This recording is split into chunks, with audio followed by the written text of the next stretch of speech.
트럼프 전 대통령이 유세 도중에 총격 사건이 발생을 했는데 트럼프 후보 같은 경우에 오른쪽 귀 관통상을 입은 걸로 알려졌고 치명적인 상황은 아닌 것으로 알려지고 있는데 현재 상황은 어떤지 상태는 어떤지 궁금한데 설명 부탁드리겠습니다. 뭐 그 사건 나고 그 현장에 관련한 내용들 전 뉴욕에 있으면서 이제 뉴스로 접했는데요. 예. 지금 상태는 참 직접 총격 사건에 의해서 부상을 당한 거잖아요. 아니 그 오른쪽 귀에 그 총알을 맞았다 그러고 피도 나오는데 예. 그 사건이 난 다음에 인근 병원으로 가서 긴급 치료를 받고 그리고 한 2시간 만에 전용기를 타고서 뉴저지에 그 트럼프 대통령의 골프장이 있습니다. 예. 골프장으로 불과 한 4시간 만에 비행기 타고 돌아와서 예. 그 골프장에 전용기가 내리고서 뉴욕공항에 전용기 내리고 이 트랩을 내려오는 게 뉴스에 나왔어요.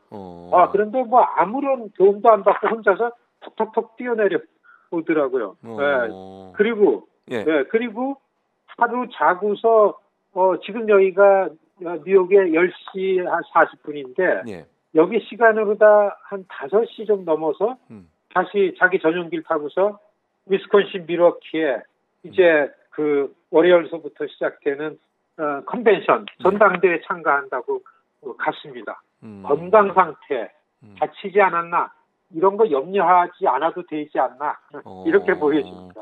그러면 뭐 병원에서 입원하거나 이런 것도 아니고 잠깐 치료받고 바로 본인의 이제 그 집이라고 그럴까요? 아니면 골프장으로 갔다는 얘기네요 지금. 그렇습니다. 뭐 병원에서 치료를 받고 예. 뭐 다 이미 뉴스에 봤지만은 예. 그 얼굴에 이 피도 나오고 예, 뭐 이렇게 봐서 굉장히 그 모습이 충격적이고 진짜 놀랐는데 예. 트럼프 후보는 뭐 의외로 더 씩씩하게 네. 그 지지자들에게 이메일로 보낸 거는 뭐 굉장합니다. 그리고 SNS 통해서 공개적으로 이 상황을 어떻게 하자라고 하는 내용은 좀 유연하지만은 예. 지지층들을 집중시키고 그리고 컨벤션을 목전에 두고서 예. 뒤에 성조기가 있는 그러니까요. 피 묻은 얼굴에 주먹진 모습. 사진. 예. 뭐 이거 하나 가지고서 그냥 지지층을 그냥 확 그냥 그럼 와가지고 그렇죠. 예. 전당대회 시작하는 거죠. 뭐 이렇습니다. 참 특이하다 이런 생각도 드는데 사실 이제 암살 시도 사건의 용의자로 지목된 20대 남성이 공화당 당원이라고 얘기하던데 뭐 공화당 당원인지도 궁금하고 또 하나는 동기가 뭔지 밝혀졌는지도 궁금합니다. 사실 뭐 그 범인은 죽었잖아요. 예, 그렇습니다. 범인은 죽었는데, 예. 그래서 이제 그 조사를 하는 FBI를 비롯한 이 수사기관에서 지금까지 나온 걸로 보면은 20살의 백인 청년인데 시골에서 그냥 평범하게 그 일하는 그 사건 현장이 사실은 피츠버그 인근입니다. 예. 펜실베니아. 예. 거기서 한 1시간 내외로 있는 작은 동네에 예. 이 요양원에서 식사보조원으로 이제 잡을 갖고 일하는 평범한 청년이고 뭐 이런 사건이 있으면은 주변 주선에서 친구나 학교 관계나 해서 이렇게 어땠나 물어보는데 예. 그런데 나온 내용을 가지고서는 어떤 정치적인 입장이나 뭐 어떤 이념을 가졌거나 그런 걸 전제로 범행 동기를 이렇게 예측해 볼 만한 건 아직 안 나옵니다. 다만 예. 미국에서는 아시겠지만은 유권자 등록할 때 정당을 선택합니다. 예. 그렇기 때문에 공화당원으로 등록된 그 유권자고 그런데 바이든 대통령이 취임하던 해에는 예. 오히려 진보적인 민주당 계열의 정치 참여 운동 단체에다가 15불인가 20불을 이렇게 도네이션한 기록이 있다. 요게 범인에 대한 전부기 때문에 범행 동기를 뭐라고 얘기할 수가 있는 상황은 아닌 것 같습니다. 예. 지금 말씀하신 걸로 보면 이제 그 유권자 등록하는 과정에는 공화당으로 표시를 했지만 지난번 대선에선 바이든 후보를 지원하는 쪽에 후원을 했던 사람이다. 이렇게 정리가 될 것 같습니다. 자, 네. 1981년도에 레이건 전 대통령이 피격 사건을 당한 적이 있었는데 그 이후에 거의 43년 만에 대통령 혹은 이제 대통령 후보 암살 시도라는 그런 사건이 벌어진 건데 대선을 앞두고서 이 사건이 대선에 어떤 영향을 미칠지도 초미의 관심사인데 우리 대표님 어떻게 전망하세요? 사실 미국의 언론에서 사건이 나면 그와 유사한 사건에 대한 역사적인 기록 같은 것들을 그 칼럼에 많이 쓰거든요. 아마 그런 거를 언급할 때에 가장 최근에 이제 대통령 암살 사건인데 총을 맞았는데도 살아난 사건이 이제 42년인가 43년 전에 그 로널드 레이건 대통령의 그건 워싱턴 DC에서 그거는 1월 달에 취임을 했는데 두 달 후인 3월 달에 현직 대통령인데 정신질환자 지요 범인이 그 범인은 뭐 정신질환으로 인해 가지고 범행을 저질렀기 때문에 사실 오랫동안 수용 생활하고 나와가지고 지금 무슨 그 가수 활동한다고 뭐 이런 것까지 요즘에 이 사건을 계기로 조사해 가지고 나오고 있는데요. 아마 레이건 대통령 암살 사건이 여기에 지금 소환된 거는 그 당시에 레이건 대통령이 이렇게 총격을 받고서 한 10% 이상 지지율, 그러니까 현직 대통령의 이 지지율이 높이 뛴 거죠. 아마 이번에 트럼프도 이 피격을 받고 나서 이 상황을 볼 때에는 이런 그 피해를 받은 게 앞으로 선거운동하는 데에 지지율을 높일 거다라고 예상하면서 아마 비교하지 않았나 이렇게 생각이 듭니다. 그러니까 지금 말씀하신 것처럼 사실 이제 그 트럼프가 총상을 입은 상황에서도 주먹을 불끈 치켜 세우면서 싸워라를 외치는 모습이 있었고 또 뒤로는 뭐 그게 일부러인지 모르겠습니다만 성조기가 펄럭이는 장면 한 장의 사진이 딱 찍혔거든요. 그 사진이 이제 2024년 대선의 상징이 돼버리는 상황이 될 수 있을 것 같은데 이게 전체적으로 대선 과정에서 트럼프에게 유리하게 작용할 가능성도 있다고 분석하시는 거죠? 그렇죠. 뭐 이 사진 한 장은 이게 어쩌면 선거판에 그 수천만 달러짜리가 되지 않나. 왜냐하면은 원래 이 유세를 다니는 트럼프 유세는 아주 큰 포크레인이 이거 그 구조물 만드는 그런 중장비가 와가지고 성조기를 높게 이렇게 띄워놓고 합니다. 그런데 그 트럼프 유세를 저는 2015년서부터 주로 이 경합 지역에 다니면 빠지지 않고 다녀봤는데 이 처음에 비해서 트럼프라는 사람이 이렇게 지금 변화된 거 보면은 진짜 지금은 아주 이런 지지세를 모아서 정치 세력화시키고 거기에 지도적인 위치에서 이거를 선동하고 동력화시키는 데는 거의 그냥 그 상상 이상으로 변했다 이런 걸 보이고 있고 어쩌면은 이게 총을 맞고 쓰러졌잖아요. 쓰러졌는데 단 한 1분도 안 돼서 경호원들이 와서 부축해서 일어나는데도 경호원들을 좀 뿌리치고 잠깐 있으라 그러면서 그 사진을 보면은 이게 필리처상을 받은 AP 통신 그 사진 기자가 찍었는데 그 사진을 보면은 우리 그 앵커께서도 보시면 알겠지만은 뒤에 성조기가 펄럭이잖아요. 그리고 시선은 뭐라고 싸우라고 외치면서 그 공중을 쳐다보고 있으면서 주먹을 불끈 쥐고서 얼굴엔 피가 흘리잖아요. 죽음을 무릅쓰고 펄럭이는 성적이 미국을 구하는 일이다. 나는 이 메시지가 너무나 선명한 거죠. 저는 역사적으로 이 사진이 기록이 될 거다. 이렇게 보여지는데요. 그러니까요. 그래서 이게 사실은 민주당 쪽에서 좀 네거티브하게 보는 쪽은 이거 뭐 연출한 거 아니야? 연출된 거 아니야? 기획된 거 아니야? 이거 음모 아니야? 이런 얘기도 없지 않습니다. 지금요. 그러니까 정도로 이 사진 한 장이 지금 말씀하신 것처럼 이게 어떻게 이렇게 잘 맞을까 이런 이제 생각이 들어요. 그리고 프랑스 혁명 당시에 그 사진도 기억이 나고 9.11 테러 일어나고 나서 사실은 그 소방대원들하고 대통령이 함께 또 그 성조기를 올리면서 찍었던 사진도 기억이 나고 막 이런 연상작용이 일어나더라고요. 그래서 이런 어려움을 극복하는 지도자의 이미지가 이 한 장의 사진으로 엄청나게 크게 형성된 게 아닌가 이런 생각이 듭니다. 자, 그렇습니다. 지금 트럼프의 이 일렉션 선거 슬로건하고 이 사진하고 너무 잘 맞아떨어지죠. 아메리카 퍼스트나 마가에 미국을 다시 위대하게 한다. 그런데 지금 그 지지층들은 지금 굉장히 이 나라에서 좀 소외당한다라는 그리고 화가 난 성난 그래서 이 증오심 같은 거를 불러일으켜 가지고 트럼프는 계속 지지세를 만드는 거 아닙니까? 험악한 말을 아주 엉망인 모습을 보일수록 트럼프는 주목을 받고 지지율이 올라가고 그러는 캠페인을 하고 있는데 거기에 대해서 미국 우선주의, 미국 애국주의, 아메리칸 내셔널리즘에 입각해서는 이 이상 좋은 사진이 없겠다 이렇게 보여집니다. 자, 말씀하신 것처럼 트럼프 대통령이 15일에 열리는 밀워키에 전당대회 예정대로 참석한다고 말씀해 주셨는데 우리 김동석 대표님도 15일에 밀워키로 가신다면서요?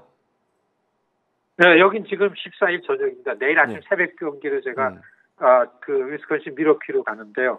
트럼프 대통령이 이미 글로 떠났죠. 아마 도착해가지고 이런 사건 때문에 컨벤션 쪽 거기에 도착한 트럼프 대통령의 동선이나 일정은 전혀 공개되지 않고 있는데요. 이미 밀워키에는 전당대회 준비 끝나가지고 전국의 공화당 대의원들을 비롯한 이 참관인들이 다 모여 있는 상황입니다. 지금 본선까지 4개월 남았는데 지금 대표님 예측으로는 전당대회를 통해서 트럼프가 이제 지명이 되겠죠? 후보로 공화당 후보로. 그렇습니다. 이 밀워키 전당대회는 별 큰 일은 없을 겁니다. 일사불란하게 트럼프 후보 지명이 될 거고 다만 한 가지 관심거리는 과연 트럼프의 러닝메이트, 부통령 후보로 누굴 지명할 건가 지금 압축된 게 3명 중에 1명인데 이 3명들이 이 사건에 대해서 책임을 일제히 한 목소리로 바이든 쪽, 민주당 쪽에 돌리고 있습니다. 트럼프를 범죄자라고 하지 않았느냐, 기소해가지고 재판 만들지 않았느냐, 이러면서 그러기 때문에 이런 사건이 났다라는 이게 지금 약간 먹히고 있죠. 노동층에 대해서는 이게 아마 이 권력에 대해서 좀 탄압받는 것 같은 동종 여론 같은 걸 만들어내지 않을까. 전문가들은 이렇게 보는 의견도 있습니다. 그러니까 최근에 여론조사 결과도 보면 오차범위를 넘어서 트럼프가 앞서는 결과들도 속속 나오고 있는 상황인데 이제 그럼에도 불구하고 아까 지적해주신 이제 트럼프의 각종 루머 그리고 관련된 루머들 사법 리스크 안고 있는 상황인데 지금 대표님의 판단은 그럼에도 불구하고 중도층 입장에서는 이게 이번 사건이 어떤 반격의 계기를 마련해서 크게 영향을 미치지 않을 수도 있다 이렇게 보시는 겁니까? 지금 특별히 이번 2024년 미국 대통령 선거의 양상이 이미 너무 오래전서부터 바이든과 트럼프 바이든 양자 대결로 고정이 됐습니다. 역사적으로 이번 선거만큼 이 선거 기간이 긴 적이 없었습니다. 우리 앵커님 아시겠지만은 미국은 2달 선거에서 백악관으로 들어가거든요. 전당대회 끝나고 9월과 10월. 그래서 대개 보면 9월, 10월에 후보 토론회를 하죠.